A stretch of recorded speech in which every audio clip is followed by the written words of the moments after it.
Alors c'est la suite de la vidéo précédente donc sur l'échantillonnage avec l'inégalité de Bien-Aimé Tchebychev. Alors je vous rappelle ce qu'on avait obtenu. Alors petit rappel, ici vous avez une variable aléatoire x et vous prenez un échantillon de taille n de cette variable aléatoire x. Dans le cas particulier du schéma de Bernoulli, la variable x c'est la loi de Bernoulli. Ça vaut 1 ou 0 et ça vaut 1 avec une probabilité de p. Bien. Et mn, en fait, c'est la variable aléatoire, x1 plus x2 jusqu'à plus xn divisé par n. Donc dans le cas du schéma de Bernoulli, mn, en fait, c'est la fréquence de succès à l'issue du schéma de Bernoulli. Mn représente cette variable aléatoire, fréquence de succès à l'issue de ce schéma de Bernoulli. Dans ce cas-ci, mn, dans le cas général, vous avez cette formule-là. Mn, c'est toujours là pareil, c'est la somme divisée par n, donc c'est en fait la moyenne des valeurs prises par xi sur cet échantillon de taille n. Donc là, c'est plutôt une moyenne dans le cas général, et dans le cas du schéma de Bernoulli, c'est plutôt une fréquence. Bon.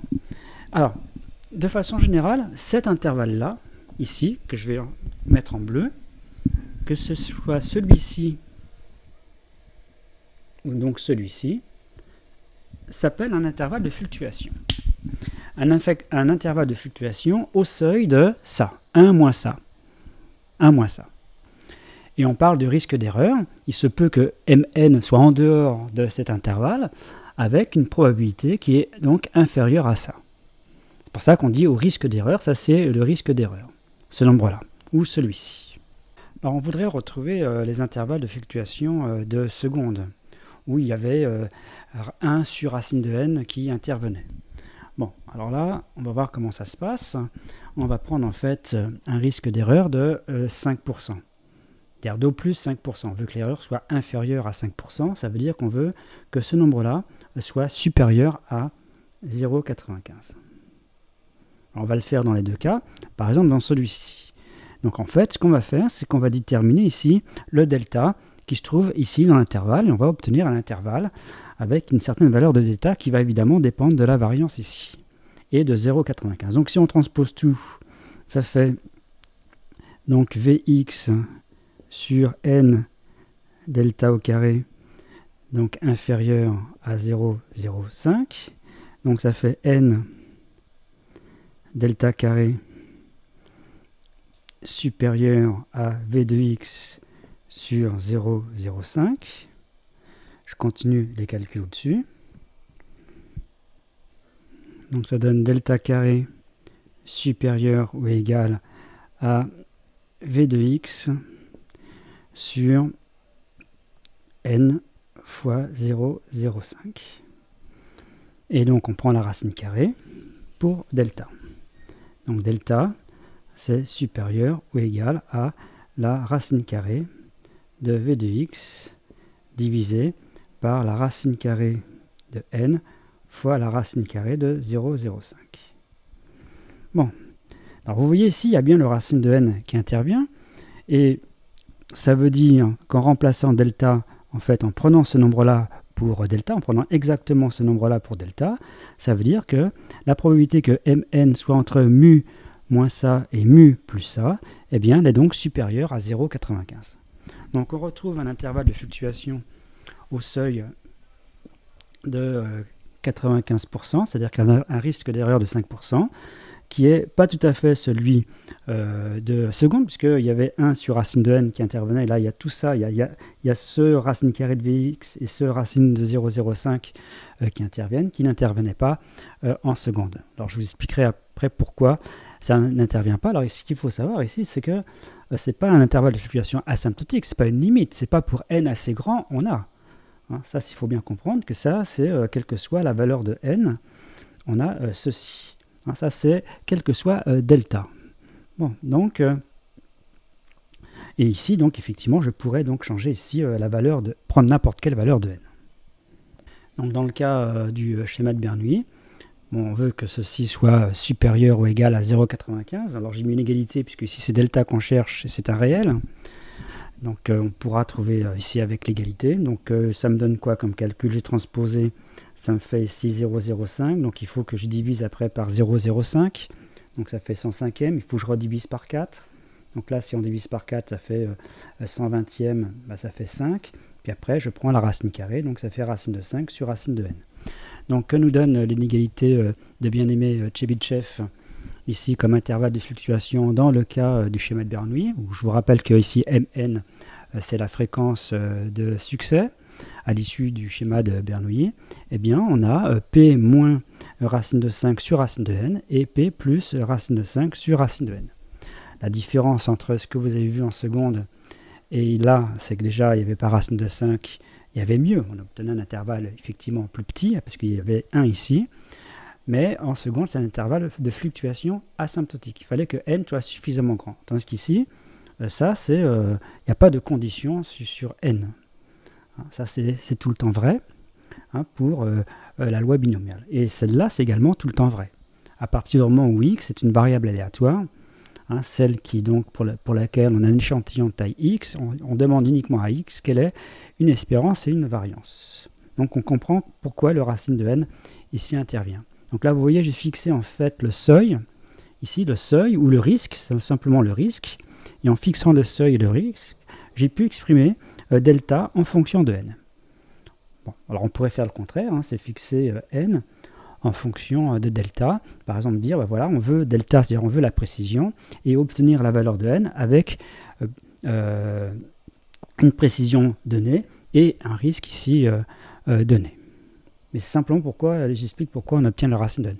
Alors pourquoi en fait en seconde et dans les anciens programmes de terminale, donc S en enseignement obligatoire, on avait mieux que ça, c'est parce qu'en fait, on utilisait la loi normale. On donnait une approximation de la loi binomiale, alors c'était pas tout à fait xn, le nombre de succès, c'était xn moins np divisé par racine carrée de n fois p fois moins p, et ça on démontre que cette loi-là, elle s'approche de la loi normale centrée réduite.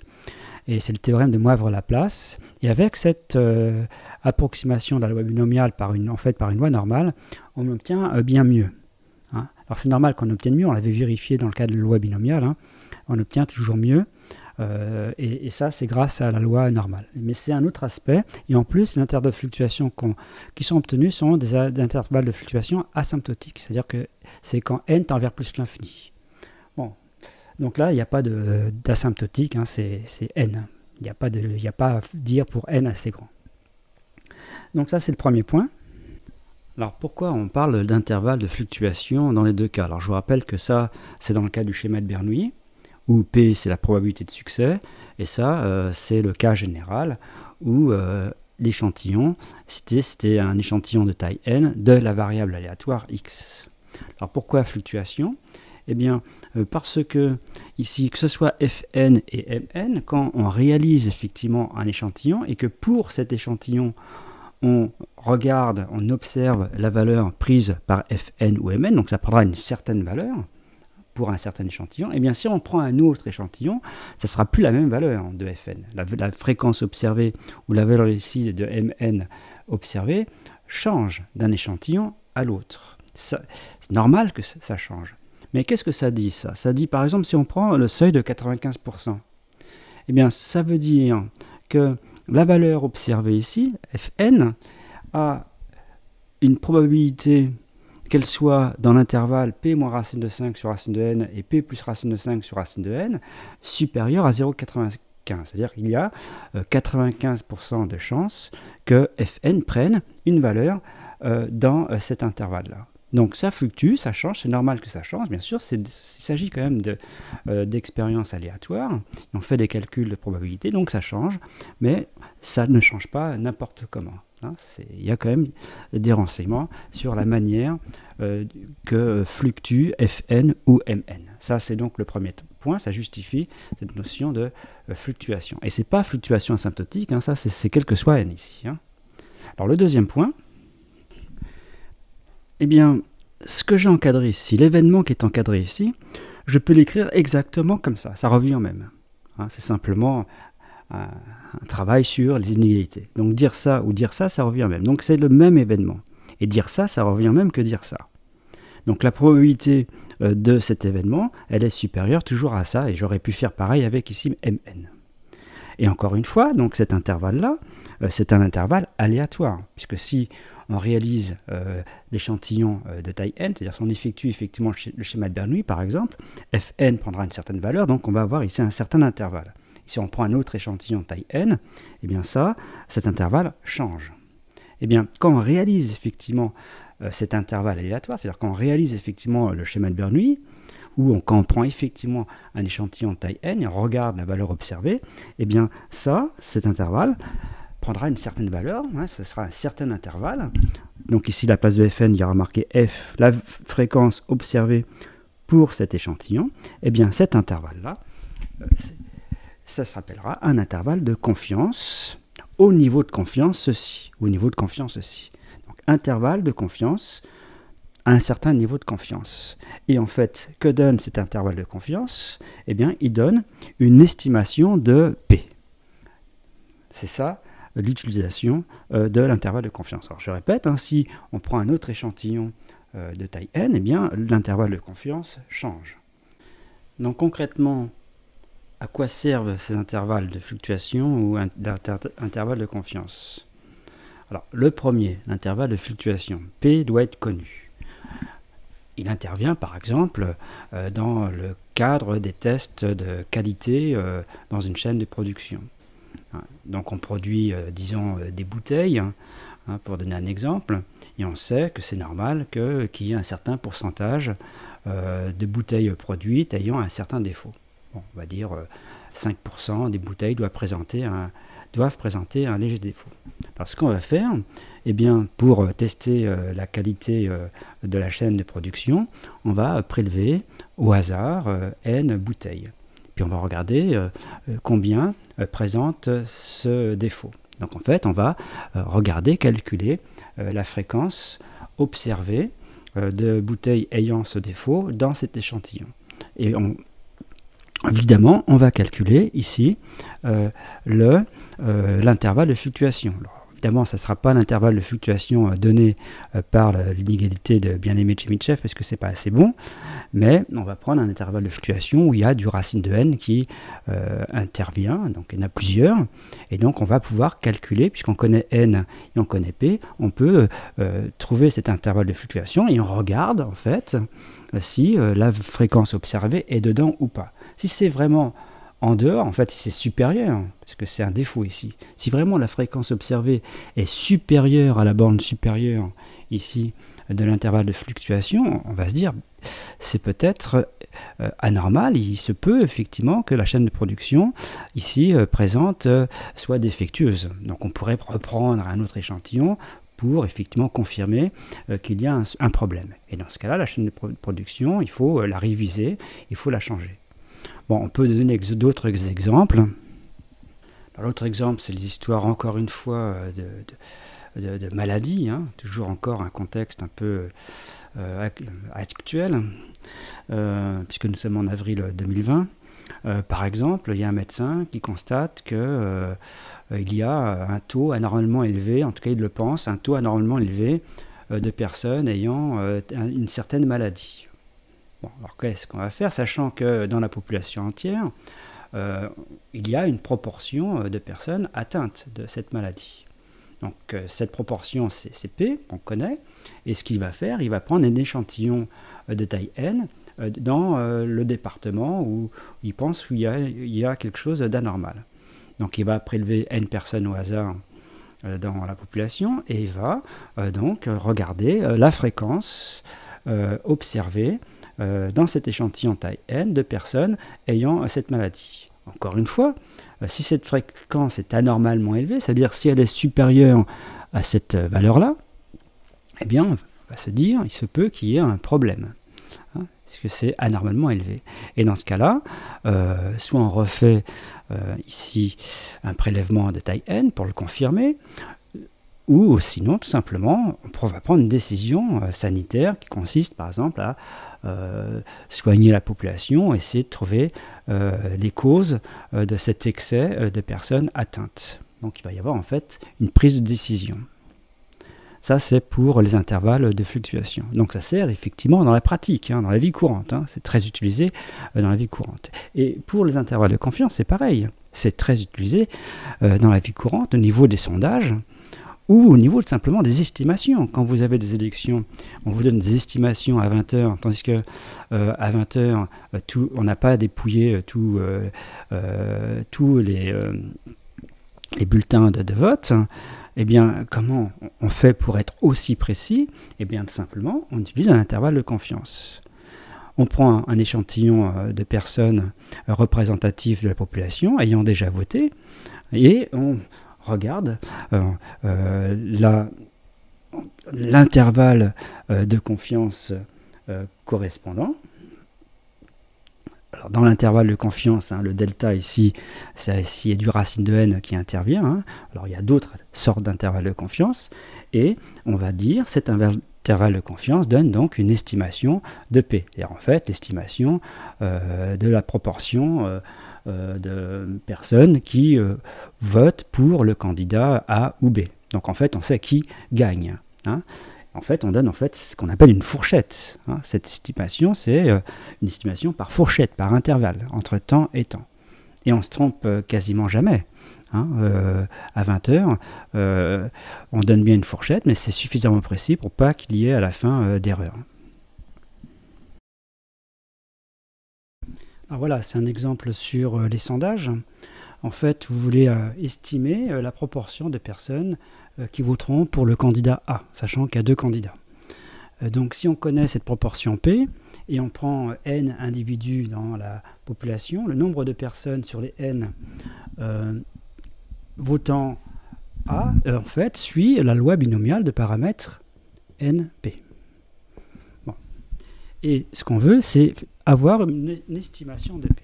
Alors ce qu'on sait, c'est que Mn, donc je vous rappelle, c'est la fréquence, si on prend n individus dans la population, la fréquence des personnes votant pour le candidat A vérifie ça. On a cette inégalité, ici grâce à l'inégalité de Bien-Aimé Tchebychev. Alors ce qu'on va faire, c'est qu'on va effectivement prendre un certain nombre de personnes, on va en prendre 1000, on va prendre un échantillon représentatif de la population et on va regarder la valeur prise par Mn pour cet échantillon.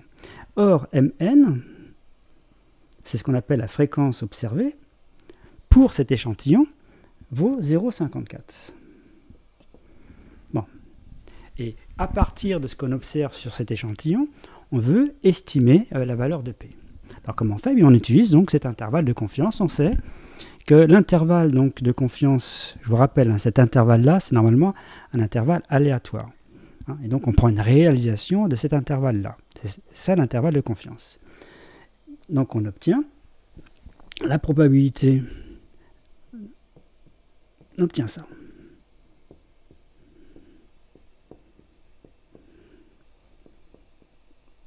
Et on veut que ça soit au seuil de 0,95. On dit au niveau de confiance de 95%. Donc en fait, on veut que ça soit supérieur à 0,95. Bon, donc en fait, ce qu'on va faire, on va calculer delta. Connaissant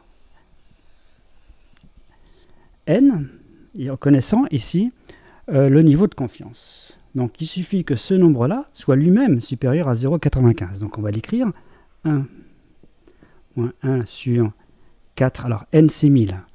Donc ça fait 4000 delta carré supérieur à 0,95. Puis on refait les calculs classiques. Donc on transpose. Ça fait ici, on écrit 0,05. Ici, 1 sur 4000 delta carré. Donc ça fait delta carré supérieur à 1 sur 0,05 fois 4000. Et donc ça fait delta supérieur à la racine carrée de ça. Donc voilà les calculs. Et on obtient en fait que delta doit être supérieur à ce nombre-là. Par exemple, on peut prendre delta égale à 0,071. Donc ici, on peut prendre 0,071.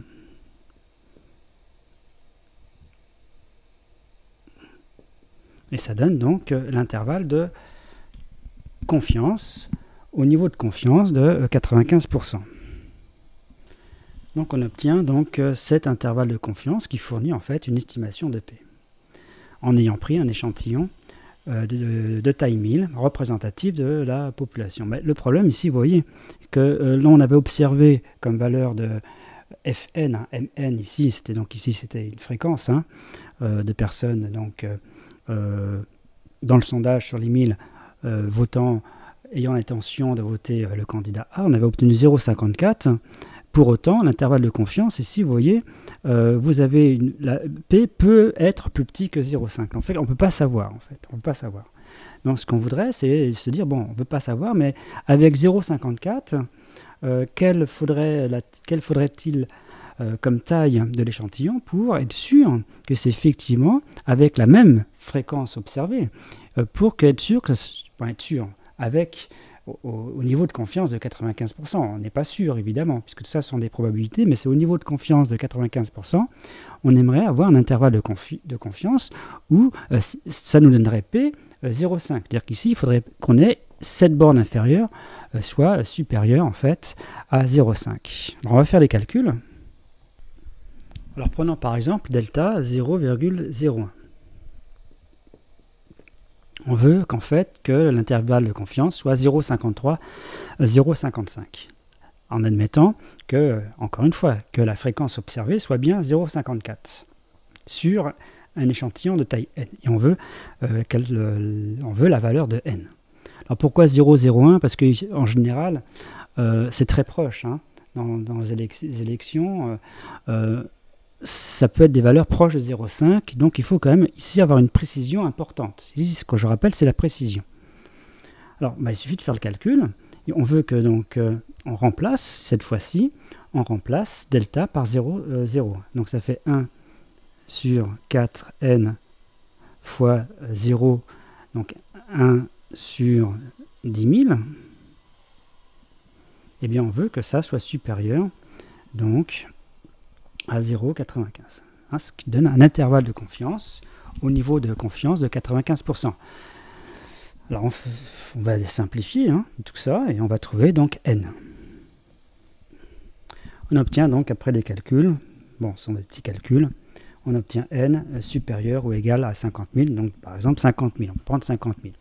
C'est-à-dire qu'il faudrait prendre un échantillon de taille 50 000, un échantillon représentatif de la population de taille 50 000, et que sur ces 50 000 personnes, il y ait 54% de personnes ayant l'intention de voter pour A. Dans ce cas-là, l'intervalle de confiance, qui donne donc une estimation de la proportion P, serait 0,53, 0,55.